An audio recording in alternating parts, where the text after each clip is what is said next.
Thanks for admiring my 1950 Ford Custom Deluxe Convertible. Her name is Maybelline. If you remember the Chuck Berry song from the old rock and roll days back in the 50s, this is a takeoff on that.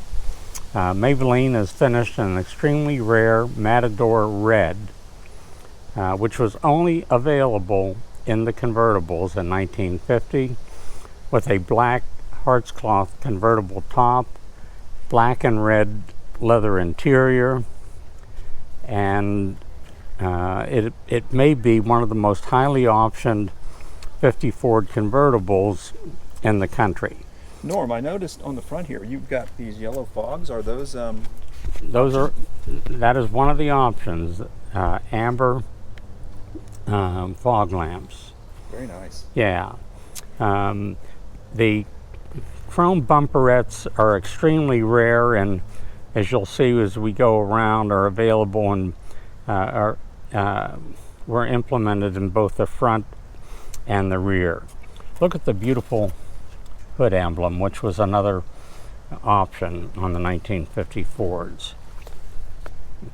It has 5 wide white wall Coker radial tires, the 4 that are on the car, in addition to the spare, which is unused. It has the Ford scripted dog dish hubcaps with the chrome beauty rings, which really do dress up the wheels. Another option, factory fog lamp.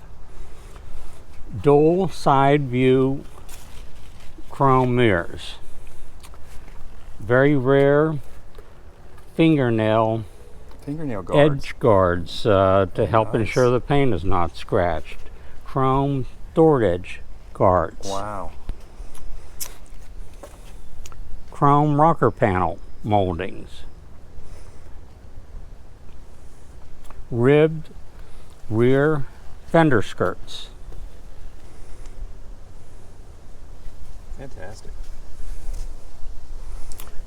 Chrome door edge guards with a locking gas door, which is fully functional. Huh. It's amazing. I mean, back then people weren't stealing 10-cent gas, were they? The interior on it is absolutely exquisite. You can see it's a two-tone. It is leather, black, and it's trimmed in the red. Some of the details, Sam. Unreal. That's so awesome. The factory air conditioning was a result of the front vent windows. There you go. And that's a big one too. That is a big one. If we go inside, you'll see factory turn signals, which again were a very rare and expensive option back in the day. It has the 3-speed manual transmission. We called that 3 on the tree back in the day. And one of the most highly prized options is the factory overdrive, which is like a 4th gear, great for cruising, significantly improved gas mileage, and you can actually hear the RPMs drop back whenever the overdrive is engaged. Okay, so this that's the high beam operator, is that right? Exactly. It does have a power top. Look at the beautiful steering wheel horn ring horn. If we move over on the dash, which I think is beautiful, it has an unused cigar lighter. That's a manual choke there too, right? A manual choke and the old push button starter button. Wow. The radio is what is the Deluxe push button model, and it is stereophonic. It is fully functional. I had it completely restored. The electric clock is also fully functional. It also includes the Deluxe heater and defrost system, which is fully functional.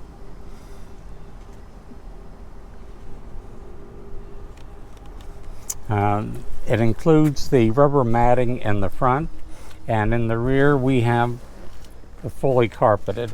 Carpet is brand new. Yes. There's not a worn spot, a crack, or tear on the interior anywhere. There's also a black boot cover.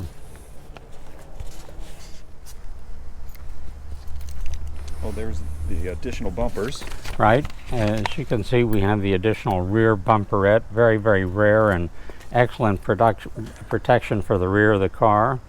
It has a dual Ford scripted exhaust system. Very rare backup lamps. Yeah. The blue dot tail lamps, which the hot rodders loved back in the day. Now, tell me about a blue dot tail lamp. I've seen them, but I don't know what that means, really. It means that if you're a hot rodder and enjoyed the hot rod lines and special touches, those were added to give it that hot rod touch. Interesting. Look at how beautiful the Ford medallion That is. emblem looks brand new. Exactly. I'm going to open the trunk now.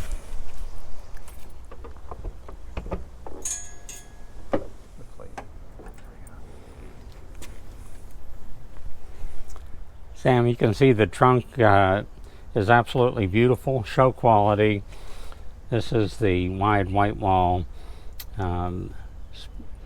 radial spare, which has never been on the ground. Sam, all of the rubber molding around the trunk, the doors, and all of the windows, if that looks very fresh as if it's been recently replaced, it's only because it has. Oh, and that sound padding too. I mean, it looks great. Yeah. Sam, if we look down the sides of it, there's not a parking lot nick or ding on it anywhere. The paint is absolutely breathtaking. It is as straight as an arrow.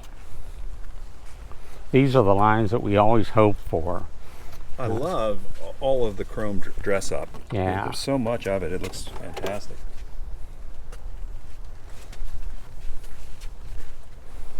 The interior includes the owner's manual and some original Ford promotional literature that we always used to sit around the dealerships on the desk for the customers to take with them.